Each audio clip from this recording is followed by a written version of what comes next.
Hello students, હું છું Savaliya sir અને મારી YouTube channel Savaliya sir chemistry ટ્રેનરમાં આપનું સ્વાગત છે.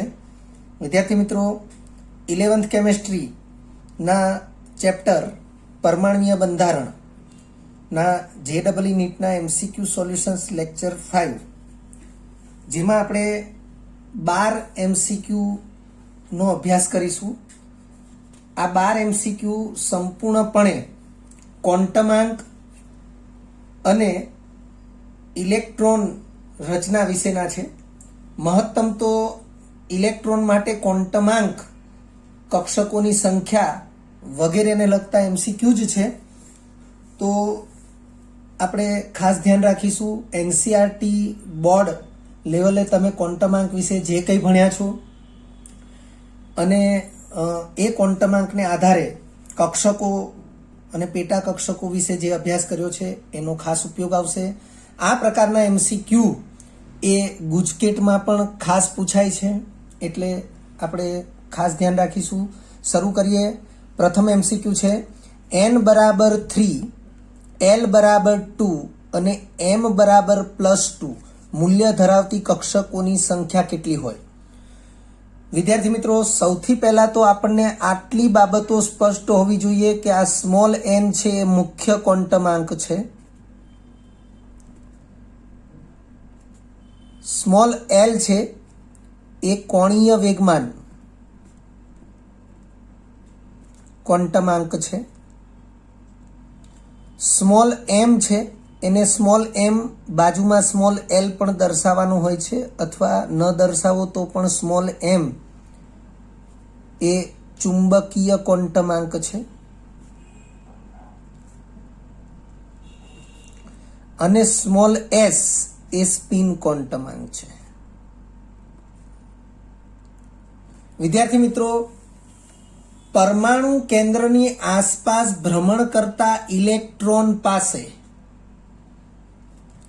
4 પ્રકારની ઉર્જા છે અને 4 પ્રકારની ઉર્જા એને 4 ભિન્ન ક્વોન્ટમાંક વડે દર્શાવવામાં આવે છે. આ બધી જ બાબતનો અભ્યાસ NCERT બોર્ડ લેવલે તમે કરી ચૂક્યા છો. અહીં આપણે small n, small l, ml અથવા સ્મોલ m અને સ્મોલ s આ 4 સંજ્ઞાઓ એ કયા કયા ક્વોન્ટમાંક માટે છે એ ખાસ જાણતા હોવા જોઈએ. n બરાબર 3, l બરાબર 2 અને m બરાબર +2 મૂલ્ય ધરાવતી કક્ષકોની સંખ્યા કેટલી હોય? 4 ઓપ્શન આપ્યા છે. તો ઉકેલ તરીકે વિકલ્પ A છે એને સાચો ગણવામાં આવ્યો છે. તમે જોઈ શકો છો, વિકલ્પ A એને ઉકેલમાં બતાવ્યો છે, એ સાચો વિકલ્પ છે. અહીં મેં કેટલીક ટિપ્સ લખેલી છે, એ ટિપ્સ તમારે યાદ રાખવી જરૂરી છે, કારણ કે આ પ્રકારના પ્રશ્નોના નિરાકરણ એ તમને આપવામાં આવેલી ટિપ્સને આધારે તમે સરળતાથી ઉકેલી શકો છો. મેં અહીં લખ્યું છે m એટલે કે ચુંબકીય ક્વોન્ટમાંક. એમના પ્રત્યેક મૂલ્ય માટે ફક્ત એક જ કક્ષક નિર્દેશિત થાય છે. હવે પ્રશ્ન એ થાય કે તમને n, l અને m આ 3 આપ્યું છે, તો યાદ રાખીશું કે જો n અને l બંનેના મૂલ્ય આપ્યા હોય તો l ના આધારે આપણે આગળ વધવાનું છે. n, l અને m ત્રણેયના મૂલ્ય આપ્યા હોય તો m ના આધારે આગળ વધવાનું છે. પરંતુ જો ફક્ત n નું જ મૂલ્ય આપ્યું હોય તો n ના આધારે આગળ વધવાનું છે. તો અહીં તમને n, l ઉપરાંત m નું મૂલ્ય પણ આપ્યું છે, એટલે ફક્ત ને ફક્ત m ના મૂલ્યને આધારે જ આપણે નિર્ણય લેવાનો થશે કે m ના પ્રત્યેક મૂલ્ય માટે ફક્ત એક જ કક્ષક નિર્દેશિત થાય છે. આપણે આને બીજા શબ્દોમાં એમ પણ કહી શકીએ કે m નું પ્રત્યેક મૂલ્ય ફક્ત ને ફક્ત એક જ કક્ષકને લાગુ પડે છે. એટલે m ના પ્રત્યેક મૂલ્ય માટે ફક્ત એક જ કક્ષક નિર્દેશિત થાય છે.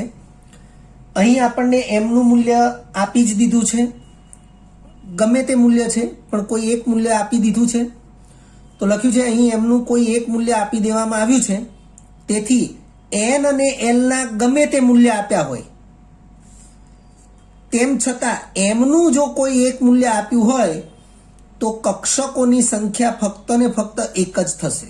એટલે લખ્યું છે અહીં m નું કોઈ એક મૂલ્ય આપી દેવામાં આવ્યું છે, તેથી સ્મોલ એન અને સ્મોલ એલ મુખ્ય ક્વોન્ટમાંક અને કોણીય વેગમાન ક્વોન્ટમાંકના કોઈ પણ મૂલ્ય માટે ફક્ત એક જ કક્ષક નિર્દેશિત થશે.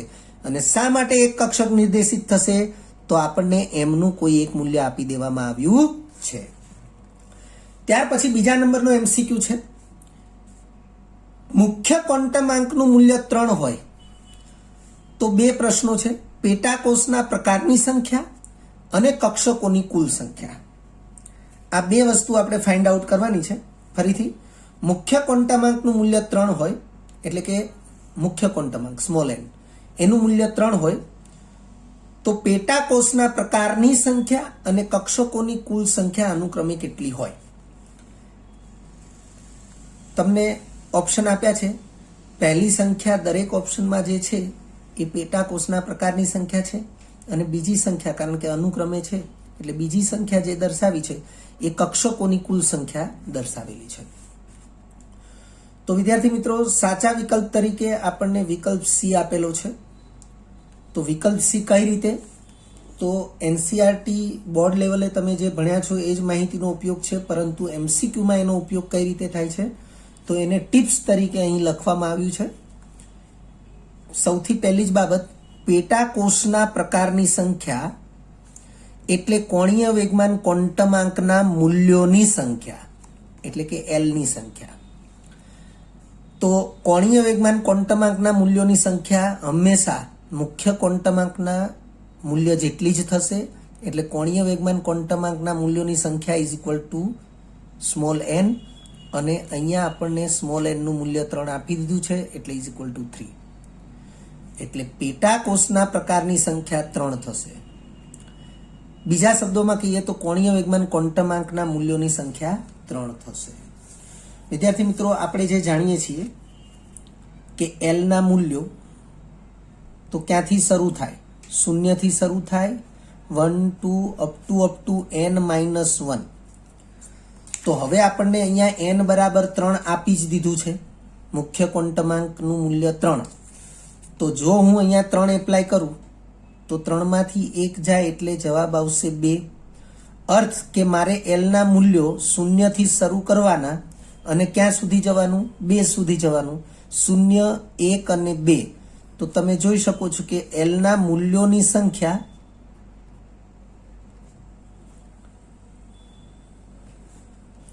એક, 2 અને 3 થઈ. તો આ 3 છે એ n જેટલી જ થઈ.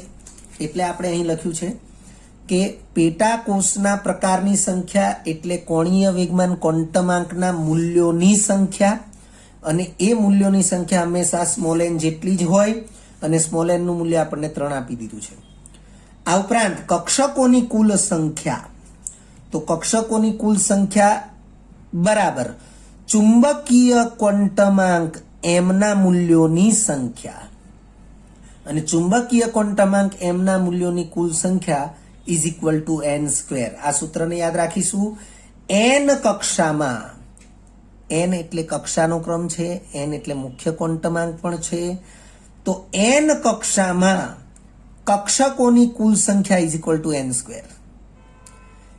મુખ્ય ક્વોન્ટમાંક n માટે ચુંબકીય ક્વોન્ટમાંક m ના મૂલ્યોની કુલ સંખ્યા ઇઝ ઇક્વલ ટુ પણ n².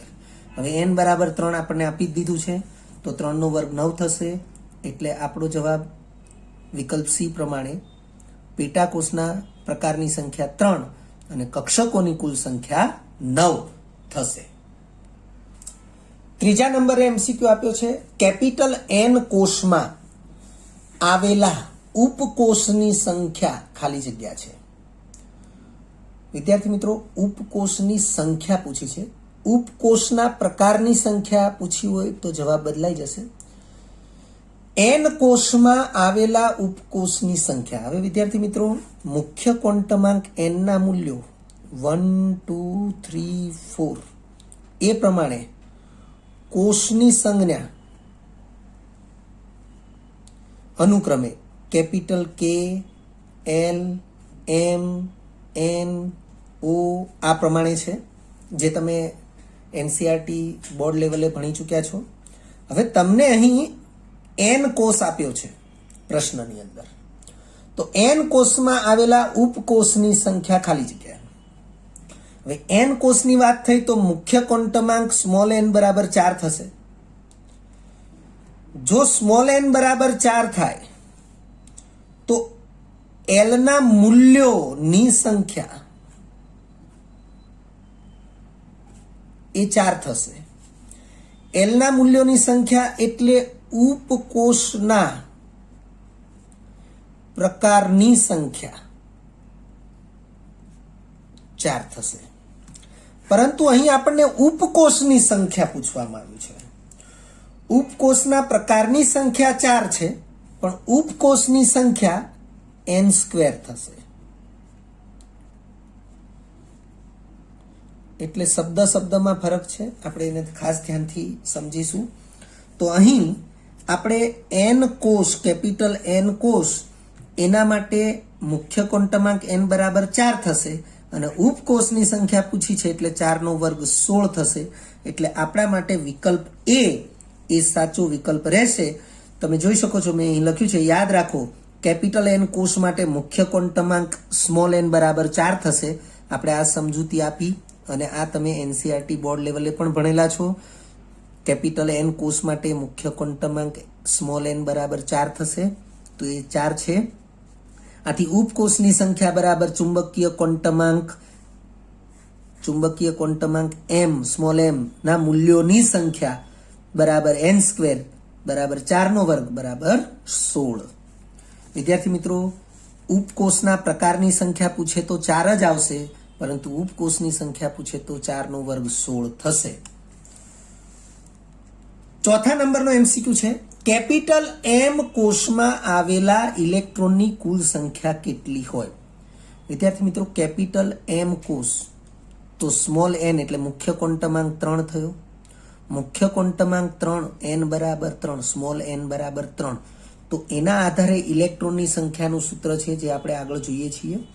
અહીંયા તમને 4 ઓપ્શન આપ્યા છે, A, B, C અને D, અનુક્રમે 12, 16, 18 અને 20 આપ્યા છે. તો સાચા વિકલ્પ તરીકે આપણને C આપવામાં આવ્યો છે કે 18 ઇલેક્ટ્રોન કુલ હોઈ શકે. તો આપણે આગળ વધીએ. M કોષ માટે સ્મોલ n એટલે કે મુખ્ય ક્વોન્ટમાંક બરાબર 3 થશે. તમે જોઈ શકો છો કે કેપિટલ M કોષ માટે સ્મોલ n મુખ્ય ક્વોન્ટમાંક બરાબર 3 થશે. આથી સ્મોલ n કક્ષામાં ઇલેક્ટ્રોનની કુલ સંખ્યા ઇઝ ઇક્વલ ટુ 2n² મુજબ. વિદ્યાર્થી મિત્રો, આ સૂત્રને આપણે યાદ રાખીશું કે n કક્ષા એટલે મુખ્ય ક્વોન્ટમાંક n છે, એ કક્ષાનો ક્રમ પણ દર્શાવે છે. એટલે n કક્ષામાં ઇલેક્ટ્રોનની કુલ સંખ્યા બરાબર 2n². આ સૂત્ર મુજબ અહીંયા આપણે n બરાબર 3 લાગુ પાડીએ તો 3 નો વર્ગ થશે 9. 9 ગુણ્યા 2 થશે 18. એટલે M કોષમાં આવેલા ઇલેક્ટ્રોનની કુલ સંખ્યા થશે 18. ત્યાર પછી 5મા નંબરનો MCQ છે, D કક્ષક માટે ગૌણ ક્વોન્ટમાંકનું મૂલ્ય શું હોય? D કક્ષક. વિદ્યાર્થી મિત્રો, કક્ષકોના જે પ્રકાર છે એ છે S, P, T, F. જે આપણા અભ્યાસમાં જે પર્યાપ્ત પ્રકાર છે એ આટલા છે. એનાથી પણ આગળ પ્રકાર હોઈ શકે, પરંતુ અભ્યાસમાં એની જરૂર છે નહીં. આપણે ઉકેલમાં જોઈશું એટલે ખ્યાલ આવી જશે. D કક્ષક માટે ગૌણ ક્વોન્ટમાંકનું મૂલ્ય શું હોય? તો અહીં તમને 0, 1, 2, 3 એવી રીતે આપ્યું છે. તો ઉકેલ તરીકે સાચો વિકલ્પ C આપ્યો છે કે D કક્ષક માટે ગૌણ ક્વોન્ટમાંક એટલે આ કોણીય વેગમાન ક્વોન્ટમાંક જે છે એને જ અથવા કરીને ગૌણ ક્વોન્ટમાંક કહીશું. એ પણ આપણે યાદ રાખીશું. તો D કક્ષક માટે ગૌણ ક્વોન્ટમાંકનું મૂલ્ય શું હોય? વિદ્યાર્થી મિત્રો, જેમ જેમ MCQમાં આગળ વધીએ છીએ એમ આપણે નવી સમજ મેળવતા જઈએ છીએ. આવી કોઈ પણ સમજ એ તમે NCERT બોર્ડના લેક્ચરમાં પણ મેળવી ચૂક્યા છો. એ લેક્ચર્સને પણ તમારે ફરીથી રિફર કરી લેવા જોઈએ અને એની માહિતીને આધારે પણ અહીં સમજવાનો પ્રયત્ન કરવો જોઈએ. તો આપણે આગળ વધીએ છીએ. લખ્યું છે યાદ રાખો કરીને કે ગૌણ ક્વોન્ટમાંકના મૂલ્યો, તો ગૌણ ક્વોન્ટમાંકના મૂલ્યો મેં કીધું છે એ પ્રમાણે એલના મૂલ્યો શૂન્યથી શરૂ થાય n-1 સુધી હોય. તો આપણે અહીંયા 0 1 2 3 4 એવી રીતે લખ્યું છે, 0 1 2 3 4. અને કક્ષકનો પ્રકાર, તો ગૌણ ક્વોન્ટમાંકનું મૂલ્ય 0 હોય ત્યારે કક્ષક સ્મોલ s છે. ગૌણ ક્વોન્ટમાંકનું મૂલ્ય 1 હોય ત્યારે કક્ષકનો પ્રકાર સ્મોલ p છે. ગૌણ ક્વોન્ટમાંકનું મૂલ્ય 2 હોય ત્યારે કક્ષકનો પ્રકાર સ્મોલ d છે. એવી રીતે અનુક્રમે 3 4 5 માટે f g સ્મોલ h એવી રીતે થશે. પરંતુ વિદ્યાર્થી મિત્રો, તમે જાણતા હશો કે આવર્ત કોષ્ટક જે છે એના 4 પ્રકાર છે, અને એ 4 પ્રકાર એના 4 ભાગ છે. અને એ 4 ભાગ જે છે આવર્ત કોષ્ટકના, એ 4 ભાગ S વિભાગ, P વિભાગ, D વિભાગ અને F વિભાગ તરીકે ઓળખાય છે. આધુનિક આવર્ત કોષ્ટકમાં ક્યાંય તમને G વિભાગ કે H વિભાગ એવું ક્યાંય જોવા મળશે નહીં. એનો અર્થ એવો છે કે આપણા અભ્યાસ માટે કક્ષકોના પ્રકાર પૈકી ફક્ત S, P, D અને F આ 4 વિભાગનો જ અથવા 4 પ્રકારની કક્ષકોનો જ અભ્યાસ પર્યાપ્ત છે. તો તમે જોઈ શકો છો કે આ જે માહિતી છે એ માહિતી પ્રમાણે ડી કક્ષક માટે ગૌણ ક્વોન્ટમાંકનું મૂલ્ય 2 થશે. એટલે આપણા માટે સાચો વિકલ્પ સી છે. 6થા નંબરનો MCQ છે. L બરાબર 2, સ્મોલ l બરાબર 2, એનો મતલબ કોણીય વેગમાન ક્વોન્ટમાંક અથવા ગૌણ ક્વોન્ટમાંકનું મૂલ્ય 2 છે. તો L બરાબર 2 માટે n એટલે મુખ્ય ક્વોન્ટમાંક નું શક્ય મૂલ્ય કયું હોય? તો આ MCQ માટે આપણે જે ટિપ્સ આપીએ છીએ એને ખાસ યાદ રાખજો, કારણ કે ઘણા MCQમાં આ ટિપ્સનો ઉપયોગ છે. અહીં તમને ઓપ્શન આપ્યા છે 3 4 5 આપેલ બધા. તો ઉકેલ તરીકે વિકલ્પ ડી લખ્યો છે કે L બરાબર 2 માટે n નું શક્ય મૂલ્ય તો 3 પણ હોઈ શકે, 4 પણ હોઈ શકે, 5 પણ હોઈ શકે. ઇવન તો 6 7 8 આપ્યા હોત તો એ પણ હોઈ શકત. પણ શું 2 આપ્યું હોત કે 1 આપ્યું હોત તો એ હોઈ શકે? તો ના, એ ન હોઈ શકે. તો અહીં આપણે વિકલ્પ ડી છે એ સાચો છે. આપણે સમજીએ શા માટે. તો જુઓ, મેં અહીં સમજાવ્યું એ પ્રમાણે કે n ના મૂલ્ય 1 2 3 4, પછી l ના મૂલ્ય તો 0 1 2 3 n-1 સુધી. તો એ જ વસ્તુ આપણે અહીં સમજી રહ્યા છીએ. ફરીથી n ના મૂલ્યો તો હંમેશા 1 2 3 4 એવા ધન પૂર્ણાંક છે. l ના મૂલ્યો તો 0 થી શરૂ કરી n-1 સુધીના ધન પૂર્ણાંક છે. તો અહીંથી આપણને એવો ખ્યાલ આવે છે કે જો હું n બરાબર 1 લઉં તો અહીંયા 1 લખીશ, 1-1 એટલે 0, તો l નું મૂલ્ય 0 આવશે. એટલે હંમેશા n કરતાં તો નાનું જ આવશે, n કરતાં l નું મૂલ્ય નાનું જ આવશે. હું n બરાબર 2 લઈશ તો અહીંયા હું 2 લખીશ, 2 માંથી 1 જાય તો 1 થશે. તો l નું મૂલ્ય 0 અને 1 થશે, પણ 2 કરતાં તો નાના જ છે.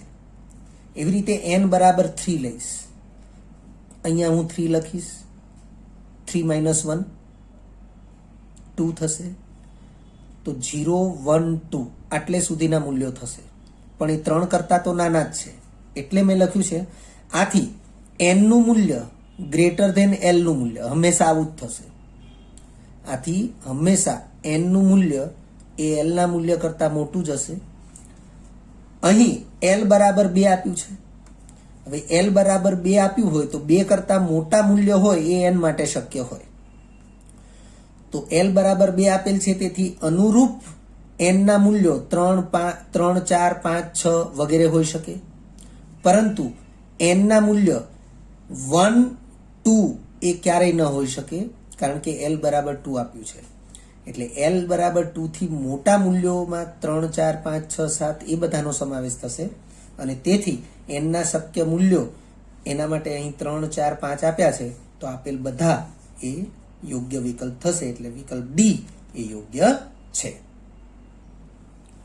7મા નંબરે MCQ છે. કઈ કક્ષક અસ્તિત્વ ધરાવતી નથી અથવા કઈ કક્ષક શક્ય નથી? તો તમે જોઈ શકો છો અહીંયા 5f 2d 3s 4f. તો સૌથી પહેલી જ સ્પષ્ટતા કરી દઈએ કે કક્ષકની સંજ્ઞા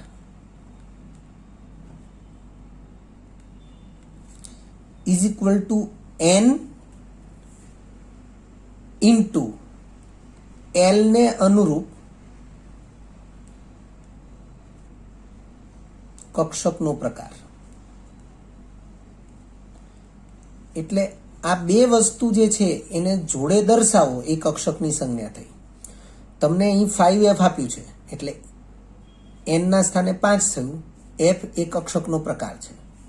2d આપ્યું છે તો n ના સ્થાને 2 થયું અને d છે એ કક્ષકનો પ્રકાર છે જે l ને અનુરૂપ હોય એ.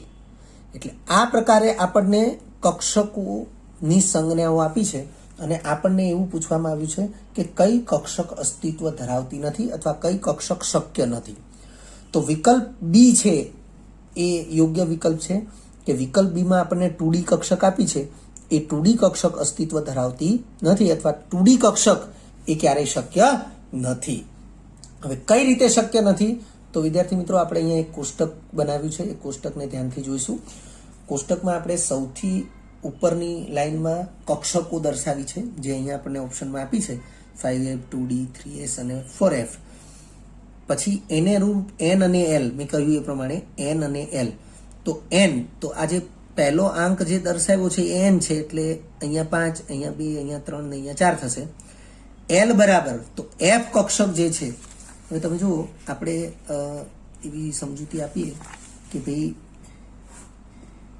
l નું મૂલ્ય અને કક્ષકનો પ્રકાર.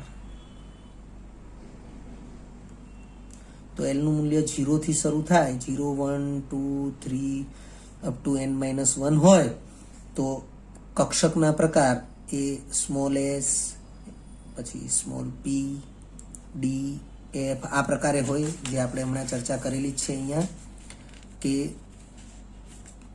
s p d f આવી 4 પ્રકારની જ કક્ષકો જે છે એ 4 પ્રકારની જ કક્ષકોને વિશે આપણે સમજવાનું છે કારણ કે એનાથી વધારાની કક્ષકો હોય છે પણ આપણા અભ્યાસમાં નથી કારણ કે આવર્ત કોષ્ટકમાં એટલા તત્વો નથી.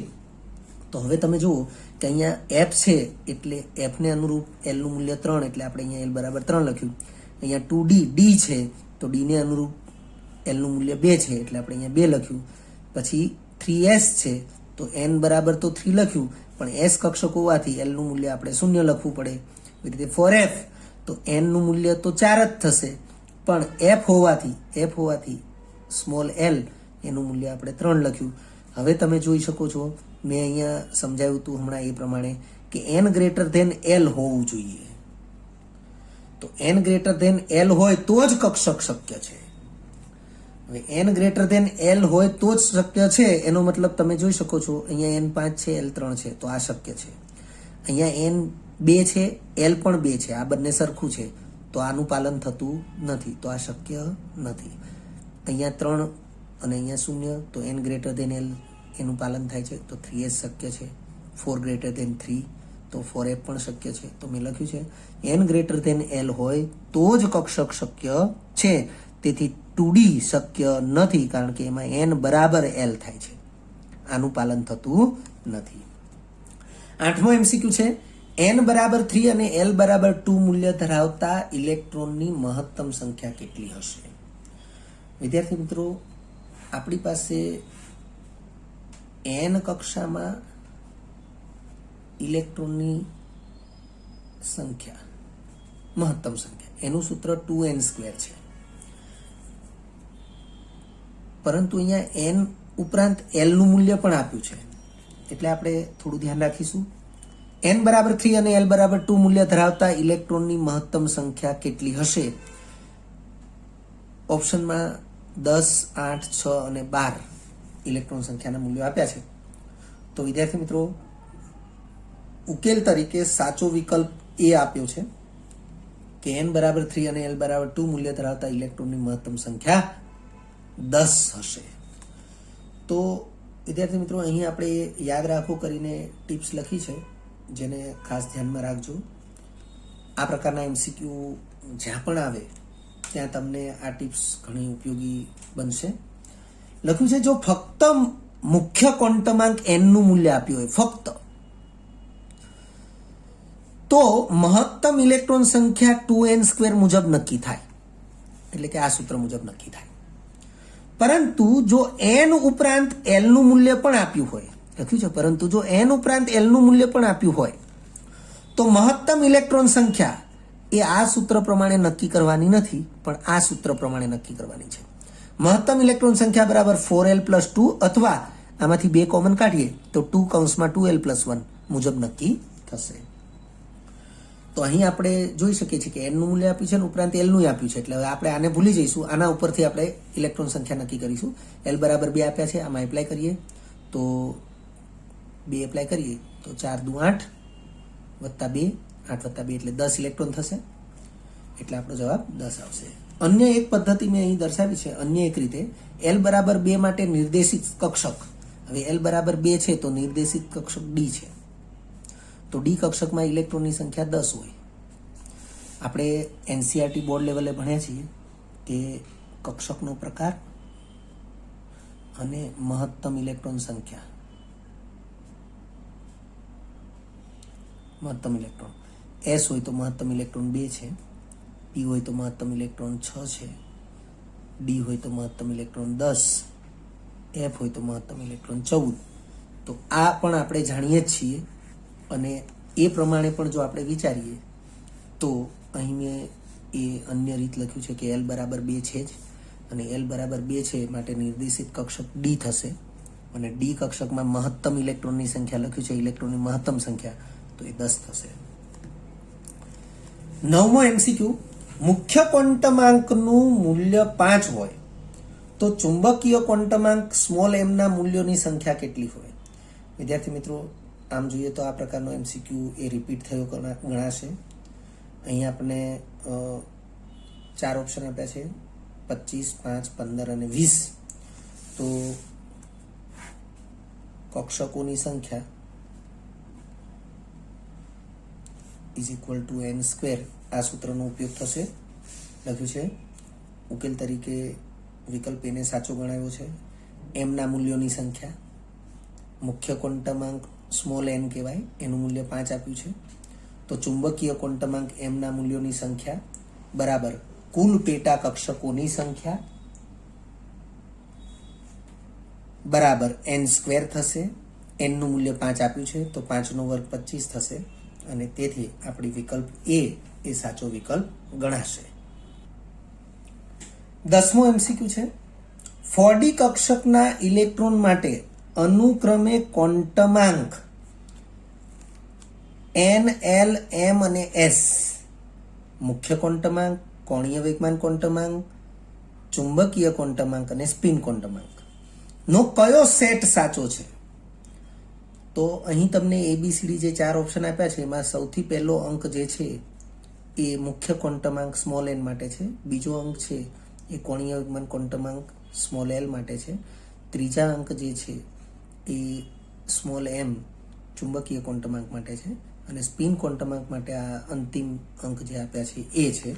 તો આપણને પૂછવામાં આવ્યું છે કે 4D કક્ષકના ઇલેક્ટ્રોન માટે આપેલ પૈકી એ કયો સેટ એ ક્વોન્ટમાંકના n, l, m અને s માટે એ સાચો છે? તો ઉકેલ તરીકે વિકલ્પ બી આપ્યો છે. વિદ્યાર્થી મિત્રો, અહીંયા તમને 4D કક્ષક આપી દીધી છે. અહીંયા હું જે હિન્ટ આપીશ અથવા તો જે પણ ક્લુ આપીશ એ ખૂબ જ ધ્યાનથી જોઈ લેજો, ખૂબ જ ઉપયોગી નીવડશે. અહીં 4D કક્ષક હોવાથી, 4D કક્ષક હોય એટલે n બરાબર તો 4 થયું જ, અને ડી કક્ષક હોવાને લીધે સ્મોલ l બરાબર 2 થશે. વિદ્યાર્થી મિત્રો, આ પ્રકારની જે રજૂઆત છે એ પ્રકારની રજૂઆત આપણે હમણાં શીખ્યા એ જ છે. તમે જોઈ શકો છો અહીંયા કે કક્ષકની સંજ્ઞા એમાં પહેલું જે છે એ મુખ્ય ક્વોન્ટમાંક n છે, અને પછી કક્ષકનો પ્રકાર છે તો કક્ષકનો પ્રકાર d છે. તો કક્ષકનો પ્રકાર d ને અનુરૂપ તમે વિચારો તો l બરાબર 2 થશે અને n સ્મોલ n બરાબર 4 થશે. તો એ બાબત આપણે અહીં સ્પષ્ટ કરી છે. તો તમે જોઈ શકો છો લખ્યું છે અહીં 4D કક્ષક હોવાથી n બરાબર 4 અને l બરાબર 2 થશે. હવે જો n બરાબર 4 અને l બરાબર 2 એનો આપણને 4D કક્ષક ઉપરથી જ ખ્યાલ આવી જાય છે, તો તમને આપેલા ઓપ્શન પૈકી ચારે ચાર ઓપ્શનમાં પહેલો આંક 4 છે જ, પણ બીજો આંક 2 હોવો જોઈએ, જે અહીંયા નથી. એટલે એ અને સી આ બે વિકલ્પનું આપણે નિવારણ કરી શકીએ છીએ. એટલે વિકલ્પ નિવારણની રીતનો ઉપયોગ થશે અહીં. એમસીક્યુ સોલ્વ કરવા માટેની જે વિવિધ પદ્ધતિઓ છે એ પૈકી વિકલ્પ નિવારણની પદ્ધતિનો અહીંયા ઉપયોગ કર્યો કે એ અને સી આ બે ઓપ્શનને આપણે આ બે વિકલ્પ જે છે એનું આપણે નિવારણ કરી દીધું. એટલે આપણે બાકી રહ્યા બે વિકલ્પ એ પૈકી કોઈ એક સાચો જવાબ છે એવું આપણે કહી શકીએ. અને ત્યારબાદ લખ્યું છે ઉપરાંત સ્પિન ક્વોન્ટમાંક એટલે સ્મોલ એસ એનું મૂલ્ય હંમેશા પ્લસ કે -1/2 હોય. શૂન્ય તો ન જ હોય, પરંતુ શૂન્ય મૂલ્ય શક્ય નથી. સ્પિન ક્વોન્ટમાંક એસ માટે શૂન્ય મૂલ્ય શક્ય નથી. એટલે આપણી માટે જે બી અને ડી વિકલ્પ જે બાકી રહ્યા હતા એના માટે સ્પિન ક્વોન્ટમાંકના મૂલ્યો જો તપાસવામાં આવે તો ડી વિકલ્પ એવો છે કે જેમાં સ્પિન ક્વોન્ટમાંકનું મૂલ્ય શૂન્ય દર્શાવવામાં આવ્યું છે. તો ડી વિકલ્પ શક્ય નથી અને એ સ્થિતિમાં વિકલ્પ બી જ શક્ય રહેશે. એટલે લખ્યું છે તેથી વિકલ્પ બી સાચો સેટ છે. 11મો એમસીક્યુ છે પરમાણુમાં n બરાબર 3 l બરાબર 2 અને m બરાબર -1 મૂલ્ય ધરાવતા ઇલેક્ટ્રોનની સંખ્યા કેટલી હોય? વિદ્યાર્થી મિત્રો, આ પ્રકારના એમસીક્યુ ને આપણે અગાઉ જોઈ લીધો છે કે તમને n l અને m ના મૂલ્યો આપ્યા છે. પહેલો જ એમસીક્યુ હતો કે જેમાં કક્ષકની સંખ્યા કેટલી છે એવું પૂછવામાં આવ્યું હતું અને આમાં આપણને પૂછવામાં આવ્યું છે ઇલેક્ટ્રોનની સંખ્યા કેટલી હોય. તો વિદ્યાર્થી મિત્રો, તમને 4 ઓપ્શન આપ્યા છે 9, 4, 10 અને 2. તો સાચા વિકલ્પ તરીકે વિકલ્પ ડી ને દર્શાવવામાં આવ્યો છે ઉકેલમાં. વિકલ્પ ડી એને સાચો વિકલ્પ કહેવામાં આવ્યો છે. તો કઈ રીતે છે એ જોઈ લઈએ ખાસ. તો અહીં લખ્યું છે n અને l ઉપરાંત સ્મોલ m એટલે કે ચુંબકીય ક્વોન્ટમાંકનું મૂલ્ય પણ આપેલું હોય તો ફક્ત ચુંબકીય ક્વોન્ટમાંકના મૂલ્યને અનુરૂપ જ ઇલેક્ટ્રોનની સંખ્યા નક્કી થાય. n અને l ના ગમે તે મૂલ્ય આપ્યા હોય, પરંતુ જો તમને ચુંબકીય ક્વોન્ટમાંક સ્મોલ m નું મૂલ્ય આપવામાં આવ્યું છે તો ફક્ત ને ફક્ત m ઉપર જ એટલે કે m ના મૂલ્ય ઉપર જ ફોકસિંગ કરવાનું છે. n અને l ના મૂલ્ય ઉપર ફોકસિંગ કરવાનું નથી. તેમજ m નું પ્રત્યેક મૂલ્ય, હવે m નું મૂલ્ય તમને અહીંયા -1 આપ્યું છે. સપોઝ કે એની બદલે -2 આપ્યું હોય, 0 આપ્યું હોય, +1 +2 અહીંયા ગમે તે મૂલ્ય આપ્યું હોય, પરંતુ m નું તમને કોઈ એક મૂલ્ય જો આપ્યું હોય તો m નું પ્રત્યેક મૂલ્ય એ ફક્ત 2 જ ઇલેક્ટ્રોનને લાગુ પડે છે.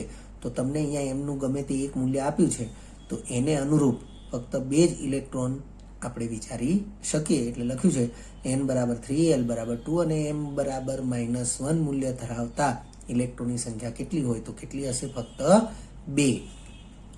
તેમજ m નું પ્રત્યેક મૂલ્ય ફક્ત 2 જ ઇલેક્ટ્રોનને લાગુ પડે છે. એટલે આ વિધાન જે છે એના આધારે આપણે કહી શકીએ કે ઇલેક્ટ્રોનની સંખ્યા 2 થશે. 12મો એમસીક્યુ છે f કક્ષક સૌપ્રથમ જે કક્ષાથી શરૂ થાય તે કક્ષામાં આવેલી કુલ કક્ષકોની સંખ્યા કેટલી હશે? ફરીથી, f કક્ષક સૌપ્રથમ જે કક્ષાથી શરૂ થાય તે કક્ષામાં આવેલી કુલ કક્ષકોની સંખ્યા કેટલી હશે? તમને 4 ઓપ્શન આપ્યા છે. એમાં સંખ્યા અનુક્રમે 36, 25, 16 અને 9 આપી છે. અને સાચા વિકલ્પ તરીકે ઉકેલમાં વિકલ્પ સી દર્શાવેલો છે. કઈ રીતે એ બાબતને સ્પષ્ટ કરી લઈએ. હવે f કક્ષક જો હોય તો કોણીય વેગમાન ક્વોન્ટમાંક l નું મૂલ્ય 3 થશે.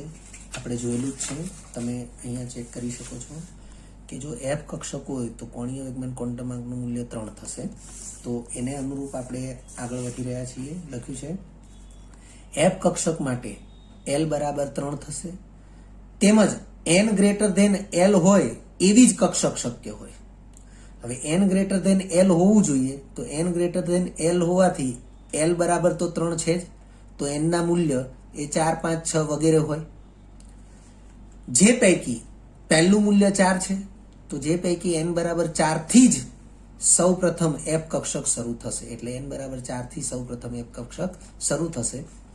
હવે n બરાબર 4 થી શરૂ થતી હોય એટલે આપણા પ્રશ્નમાં છે કે f કક્ષક સૌ પ્રથમ જે કક્ષાથી શરૂ થાય તો તે કક્ષા કઈ છે? ચોથી. એટલે n બરાબર 4.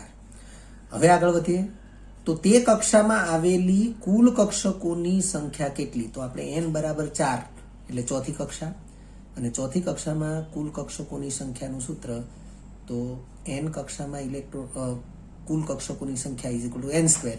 n બરાબર 4 છે તો 4 નો વર્ગ 16 એટલે કુલ કક્ષકોની સંખ્યા 16 થશે. વિદ્યાર્થી મિત્રો, જો તમને આ વિડીયો લેક્ચર ગમ્યો હોય તો લાઇક આપજો, શેર કરજો અને સબસ્ક્રાઇબ પણ કરજો. અગાઉના લેક્ચરનું રિવિઝન અને પાઠ્યપુસ્તકનું વાંચન કરતા રહેજો. આ લેક્ચર અંગે કોઈ પણ ડિફિકલ્ટી હોય તો મને વોટ્સઅપ કરી શકાય. આભાર. ફરી મળીશું નવા વિડીયો લેક્ચરમાં.